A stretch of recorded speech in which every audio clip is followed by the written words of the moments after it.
Hello' everyone, ল'ৰাৰ হ'ল বেমাৰ, গতিকে আমি ওলালোঁ হস্পিটেল। আৰু দেখিছে দুইটাই টেম্পুতে গ'লোঁ, দেউতাক যিহেতু নাই। আৰু হস্পিটেলত পাই এয়া ল'ৰা ধুনীয়াকৈ বহি আছে, ডক্টৰ অহালৈকে চাই আছে। আৰু ডক্টৰক দেখাই মেলি আহিলোঁগৈ আৰু ধুনীয়াকৈ টোপনিও গ'ল। আচলতে হৈছে তাৰ পেটৰ অসুখ, লগতে অলপমান জ্বৰ।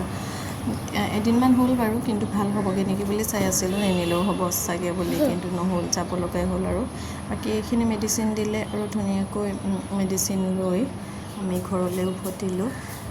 আচলতে এইকেইদিন পূৰা গৰম পৰি আছে ন, গৰমৰ দিনত চাগে এনেকুৱা হয়েই ল'ৰা ছোৱালীবোৰৰ, মাকবোৰৰ অৱস্থাহে কাঢ়িনিয়ে। আৰু বাকী দুদিনৰ পিছত চেকআপত গ'লোঁ মামনিৰ লগতে আমি তিনিওটা।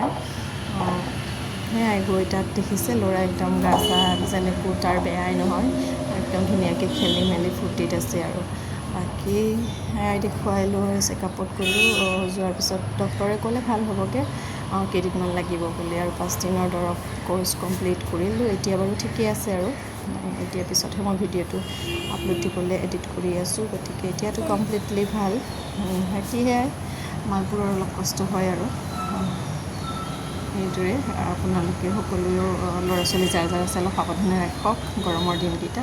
আৰু দেখিছে ইমান ধুনীয়া হাঁহি, তাৰ পেটৰ অসুখ বুলি দেখাই দিছে, চাব পেটৰ বিষ হৈছে। সেয়াই আজিৰ ভিডিঅ' ইমানতে সামৰিছোঁ, ধন্যবাদ।